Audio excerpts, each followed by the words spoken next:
Hello, sorry for those of you on YouTube. Sorry for those of you who will be watching this later, but we got cut off. I don't know what happened. And now we're back on. So sorry about that. So we're talking about, I'll wait for Jeff and Flossie. And Larry was asking a question. Yeah, we got cut off and then it took a second, then it put us right back on. So I'm not sure what happened exactly. Yeah, we missed you for a while there. Yeah. What was the question? Oh, we'll wait for Larry to come in. There it is.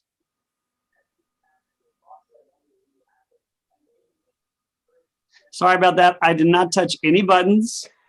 Did nothing to do it. It just did it itself. It cut off and then it reestablished it itself. Also pretty funny. Larry, what was your question again? I forgot what in the synagogue. in the synagogues. The question was about sacrifices, and you kind of answered that, saying they were kind of against sacrifices and things like that. But sacrifices, were used to fund the priests or to provide sustenance to the priests. Were there lay leaders? I guess. How do we know anything about how the prayer was really established there? We do not have definitive proof about the prayer, other than that they were praying. We have prayers today in our, of course, prayer books, including the Amidah, which some say was the first prayer that goes back to the men of the Great Assembly in the 5th century. But we have no proof. We have no proof of what they were praying until probably the 1st or 2nd century CE. But there's a lot of debate and there's a lot of thought that it could have been the Amidah, could have been other prayers that we don't have anymore. Could have been sacrifices. We know they used the zodiac, so they were doing stuff with the stars, but we don't have definitive proof of what they're doing. It is mentioned by people later, like Philo and Josephus, but that's later. That's late 1st century BCE and especially 1st century CE, where they start going over what they have. And the term rabbi means teacher, right? Generally. Right. And when did that come about to mean more than teacher, to be, the spiritual leader of the interpreter of Torah or right. Much later, probably 2nd or 3rd century. So when you say, for instance, Rabbi Hillel, he would not have been called Rabbi Hillel. Because that word, it's an acronym. It's acronistically misused. So. But there were, we know, synagogues, again, all over the place. There were several in Alexandria, which, of course, was one of the Jewish centers of the world where the great library was before it was destroyed. And there is proof that guilds sat together, various craft guilds, and that there were big giant services where there were lots of people there, so many people that you couldn't hear what was going on in Alexandria at various synagogues there. Josephus again mentions the synagogues. I'll go again in Dora, Caesarea, and then we have the New Testament, which mentions them in Nazareth and Capernaum. Talmud mentions in Jerusalem, and so there are mentions of synagogues all over the place. In the 1st century, they're everywhere. By the 2nd century, it's taken over completely. And there are, when you go to Israel, some of these buildings have been found. And you can see, for instance, mosaics on some of the floors. Anybody here been to Israel and seen one of the ancient synagogues in the north? Especially, there's one in the south as well. So we know these are already there. So again, when was it all started? Could have been pre-destruction of First Temple. Could have been in Babylon during the captivity or in Judah, for the Jews who left behind. It could have been in the 5th century by the Great Assembly, this great gathering of Jewish learned men, which we actually have no definitive proof existed, or it could have been much later. The only thing we know for sure is by the 3rd century BCE, there are synagogues already. Now, the use of the word synagogue teaches us that, of course, it is Greek. So it would have been probably during the Greek period when they were established, would coincide with the 3rd century BCE. Now, synagogue means gathering place. So it originally could have been nothing more than a social club or place to gather, which, as we know, was very popular in the Greek world, these social gathering places. And it may not have been a Beit Knesset, a house of prayer, till much later. So we know the synagogue for sure was established by the 3rd century BCE, but we don't know if they were praying there yet. We know it was a house of assembly, but that does not mean a house of prayer. You know, Michael. this may be a little outlier, Great. but when, you know, synagogues, every synagogue has at least one Torah, one Sefer Torah. You know, when did the Sofer Union get together to decide that they, you know, that every synagogue should have one? Is there any history of that evolution? Yes, there is. Now, there's no proof, but there is evidence that the Bible was canonized around the year 90 after the destruction of the Second Temple. After the destruction of the Second Temple, there was a group of leaders, educated leaders, who moved into one area and got permission to move there and established what we now know as the Bible. In other words, chose the books and the version of the books to go there. It was headed by Yochanan ben Zakkai. I think many of you may know the story of Yochanan ben Zakkai. Does anybody not know the story? Okay, I'll tell the story. So during the siege of the temple, started in the year, I think, 67, there, of course, it was a rebellion against the Romans. However, not everybody in the city of Jerusalem wanted to rebel. Some people were very supportive of the Romans.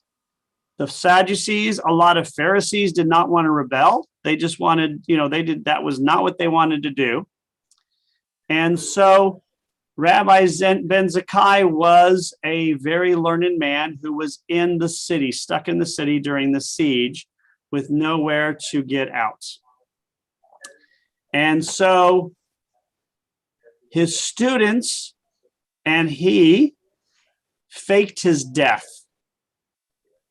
because you would bury somebody in the valley right outside the city. And so they put him in the coffin or whatever, they put him on a shroud, on a thingamajigger, and they took him outside the city to bury, and then he ran off. And then he ended up going to Vespasian, who was the general in charge, and basically said, "General, I represent this group of Jews. We support you. We believe that you are going to be the next emperor of Rome." And the story goes, as he's telling him this, a courier comes in from the street and says, "Vespasian, the emperor has died. We need you to go back to Rome to become the new emperor." And so because Vespasian was so appreciative of Rabbi ben Zakkai, he let him establish academy in the city of Yavne, and it's at that academy where the Bible was canonized. Were synagogues reading pieces of the Torah or other books? Probably, but we don't have that evidence. Were they reading from the Torah? We don't know if they had an actual scroll form of the Torah, but they may have had some scroll forms here and there. So it's unknown.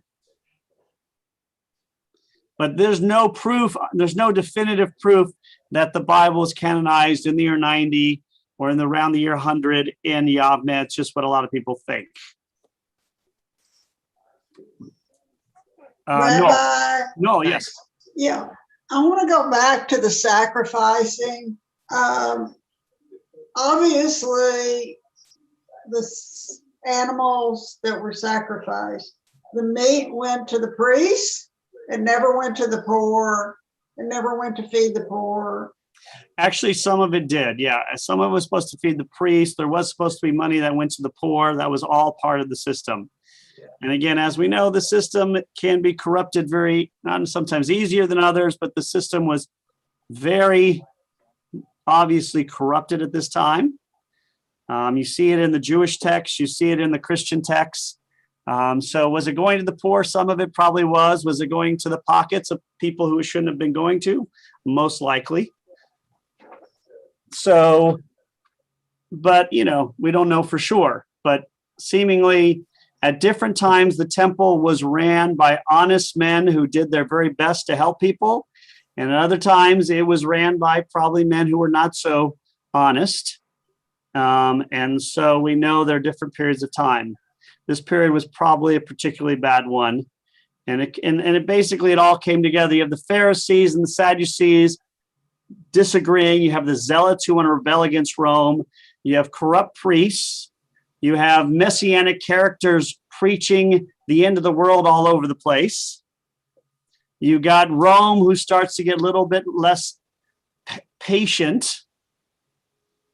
And all of it comes together in the destruction of the first temple and Jews being kicked out of Jerusalem and the end of the sacrificial system. Larry. Just getting back to the earliest synagogue that, we've unearthed so far, or at least archaeologically, you said it was in Egypt. Do you know where in Egypt? It's not the one in Alexandria. You said that one's kind of. No, those were destroyed. It was in, what was the name of the city? Okay, it is in. Not Cairo. It's in. Where was it? I forgot the name of it. And it's not it's not necessarily still there. There is a marking that marks it as it. Oh. Or is it Agra? No, that's in. Let's see. I'll look it up. In Cairo, when we saw the synagogue in Cairo, they basically take you there to show you that it's been preserved. But it is in Cairo. It's the Ben Ezra Synagogue in Cairo. Oh, it is. Okay. Oh, no, that's not it. That's the new one. That's an existing one. That's an existing one. Pretty new, yeah. Okay, I forgot the name. I apologize. I forgot the name of the city where it's at, which seems like it's something I should really know. Yeah. What amazed me, and when I looked it up, I think it says found in Middle and Lower Egypt.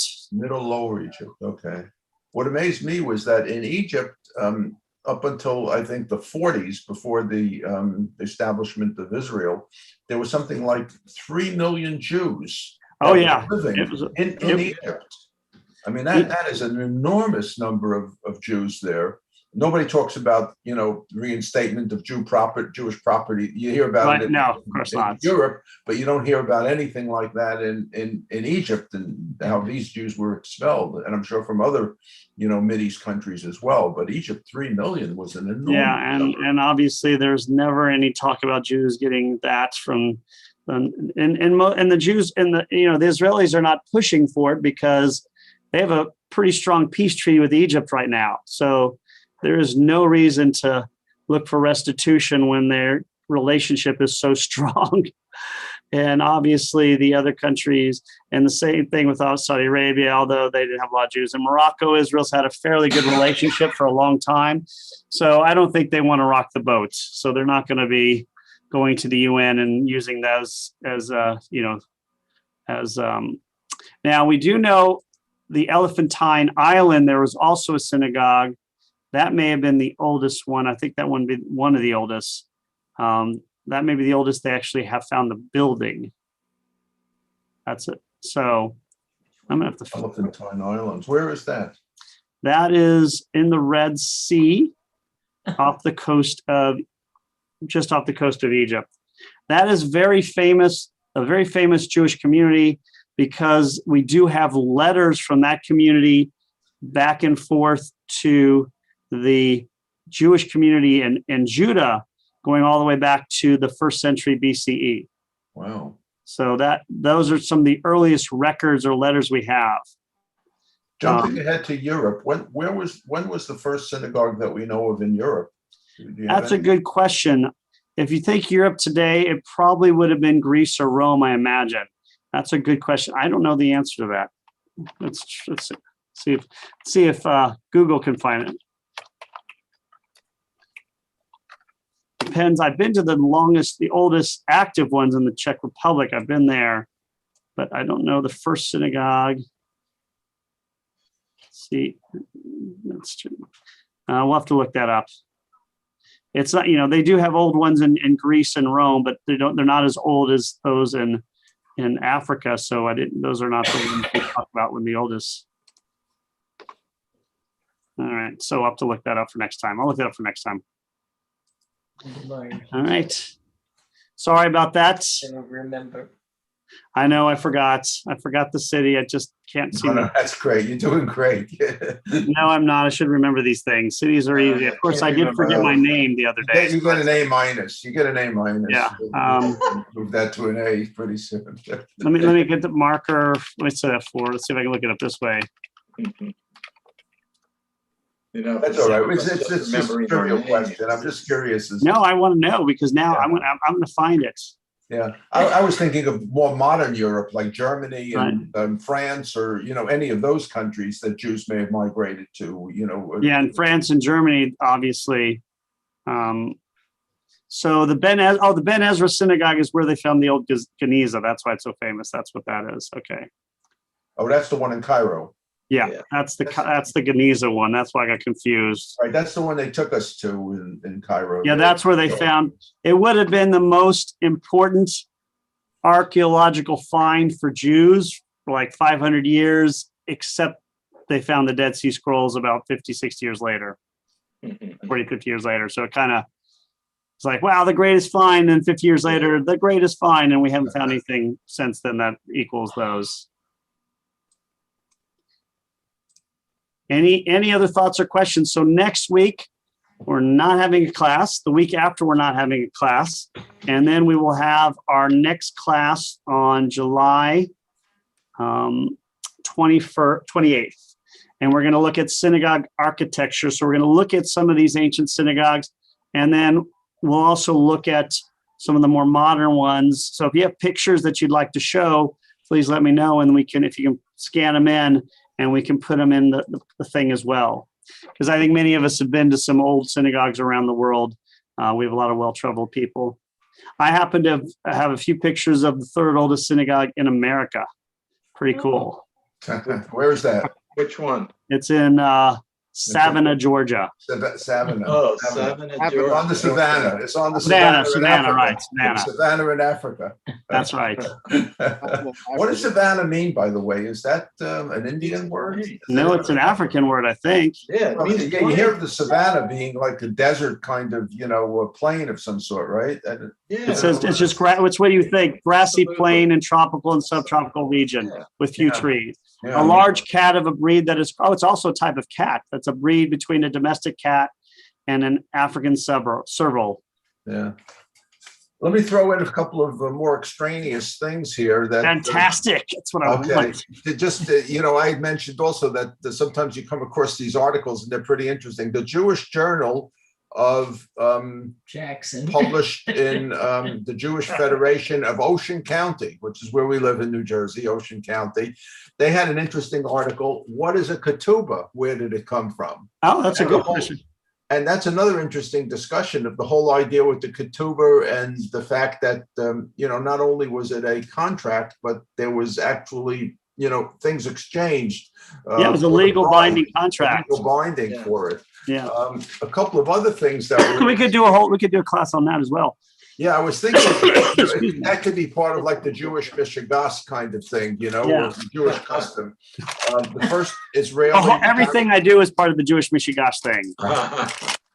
First Arab Israeli woman becomes the vice president of Hebrew University. I mean, that's also interesting. Let's see.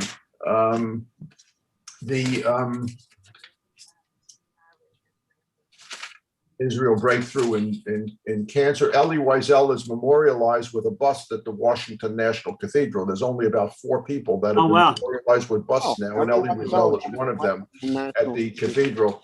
And in reference to the Dead Sea Scrolls, they had a really interesting article here about, I'm trying to find it, Ellie Weinzel's bust is in the National Cathedral now? the National Cathedral, Jews of Color, first Jews of Color conference to gather in the United States, a Oh, wow. Shabbaton conference. Where's that going to be? Let me see. People of color will be held, it would already happen, May 14th to May 16th. More than Very 200 cool. people from around the country have signed up to attend. What was an acronym for that again? What do they call it? Jews of Color Shabbaton Conference, a Shabbaton. We needed this, it's called. Jews of Oh, Color. wow. I've Yes. never even heard of this. That is awesome. Yeah, but the Where other did thing, they get together? I don't know where they met. Oh, Yeah, because I didn't even know this. So that's a wonderful topic to talk about for high holidays. I'm trying to see where they met. I'm putting it down. It looks like it may have been in Philadelphia. I want to tell you something. I'll look it up for next time. But the other thing that was interesting also is that they've done a more analysis on the Dead Sea Scrolls now, and that they've micro-analyzed the writing What's on the Dead Sea Scrolls, and they found out that there seemed to be several authors there who had translated the book of Isaiah. So it's not one person, but it's several people had written it. And apparently they're They can't using, see it, huh? yeah, I don't think you could see it. Won't have any- This is the article for it. And what they're trying to do now is link that writing to other parts of the Dead Sea Scroll to try and determine the periods in which it was written. So it wasn't written as one complete document, by one person at least. The theory being. Yeah, would you, what magazine that? That's Well, this is the Jewish News of Ocean Jewish County. Journal of Ocean County. of Ocean County. The Jewish, Yeah. you don't get that, do you? No, I haven't even heard of Ocean County. You haven't heard of Ocean County? I have now, but yeah, I'd love a copy of that whenever you finish. Okay, yeah, I'll get it. The other interesting thing is I just picked up this book at the library the other They day. can't see it because it's backwards. Can you see this? Yeah, no, you have it. We have it where it's correctly done. Yeah, we can see it. It's The Jewish correct, yeah, Olympics. you can see it. Is that about the Maccabi games? Yeah, Awesome. and I didn't realize that they started in 1932 was the first Maccabi games, which is really interesting. I'm doing a talk for the history. Maccabi. I'm doing a talk for the history club here on the 36 Olympics. Oh, wow. And we're going to show a movie called Race, R-A-C-E, which is kind of like a double entendre on the Jesse Owens and on Right. the Black community as well. Yeah, it's such about a, the 36 Olympics. But you realize that the 32 Olympics was kind of important that took place in Los Angeles. And that in 32, not only was it the Olympics, but they had the first Jewish Olympics.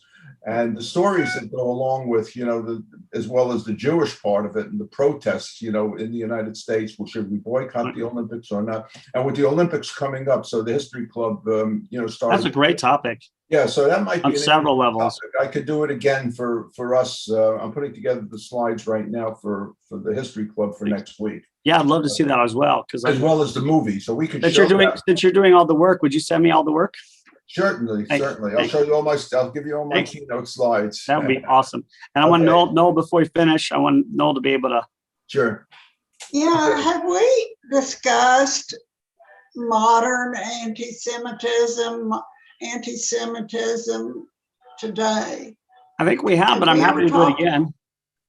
We've done classes on it. I'm happy to do it. I did a whole class for, I did 2 classes for the Learning Center's 5-part series 2 years ago. If we want, Yeah, well, I wasn't there. I'm happy to add it on. We're I still, I see it emerging so much. I think we where did I talk, am. I'm happy to talk about it again. Yeah. So we could do that. You want to do that January or do you want to do that earlier? It's up to the class. Santa.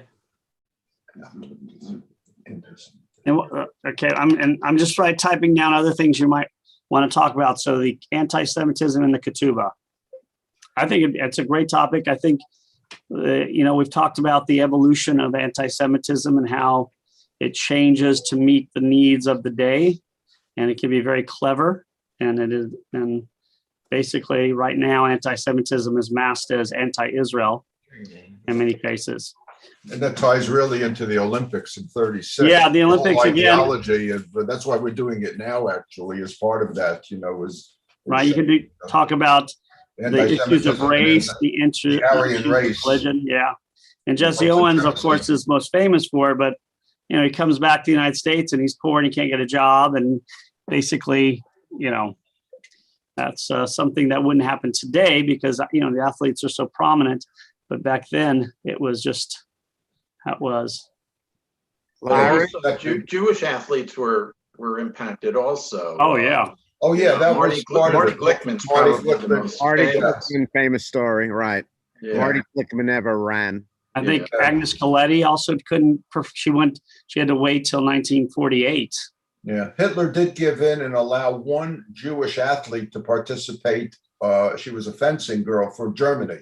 She was the only one that eventually participated as a Jewish athlete for Germany. The Marty Glickman story is really interesting because there's several sides to it as far as whether or not they were not going to run because they were Jewish or because they had two better runners, Jesse Owens and one other guy. Yeah.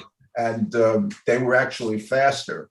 So, there were really two sides to it. The coach wanted the best athletes, but he also did want some Jewish athletes.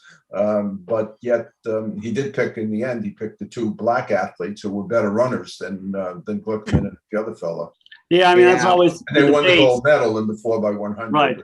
That's the debate. You took him out and put Jesse Owens in his place. I mean, it could have been to appease the Germans, or it could have been, but you're taking out Jews and putting in people who are black, which the Nazis did not support either. So, Larry, Yeah.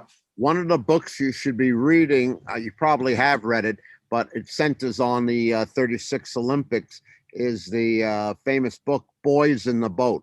Yes. Oh, well, that's a great book as well. Yeah, that's about the rowers from Washington. Yeah, Right. yeah, that's a terrific book. Right. Jane did it for a book discussion group. Yeah. Right. It points out Jesse Owens to Hitler wasn't the important issue. The biggest issue, the biggest sporting event in the world in those days wasn't track and field, but it was the rowing, and the eight-man was the big event of the Olympics. And Yeah, Hitler, that was the only one the Germans lost, however, of all the rowing events. yeah.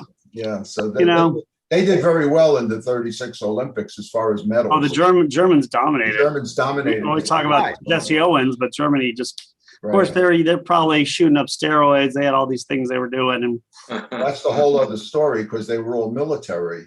And they Right. were all being trained in military camps, and they swore an oath of and some of those women who won gold medals may not have been women as well. So yes, That's- that's you know what? they found through the years. Yeah, the Really, world. though. Yeah, that was another Right. interesting story. At the time, the world champion in the high jump, and she had set all the world records, was a Jewish German girl. And they eventually forced her out of the Olympics. She was Right. in center spot. And they did her story. It became a movie later on also. Yeah. Well, the Olympics are coming up, as you know, in Tokyo. And Maybe. is anybody going? Are you going to that, Rabbi? I No. wish. No, I would love to go. Sushi and Olympics. I mean, it Yeah, doesn't what a get above combination. that. I mean, come Avoid on. to ask for. The only problem with the Olympics is Japan is really expensive under regular circumstances.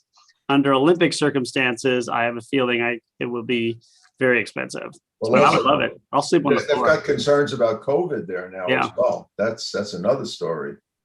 I have less concerns about being in Japan than in most places because they're really clean and very, very good about sanitation and all that jazz. All right. So as always, a pleasure. We'll see you guys in a couple of Thank weeks. you. Okay. And Have a great time. Love you Thanks. guys. thanks, guys. I'll say hi to Love you Atlanta Myrtle guys. Beach for you. Stay And safe, girls everyone. that are hidden. Bye-bye. Michael, good seeing you, Michael. We Larry, haven't seen you in a would while. you Seeing put you, Larry. I want to see your And my wife best more. Eileen. Yes, please. I know. Why does he always put her to the side? That's a good point, Noel. Yeah, we can't We see have- Nobody her. puts You baby don't in the allow corner. her- That's right. No, he puts Jane You or don't baby in the allow her corner. to speak. In Ta-da! 3 weeks.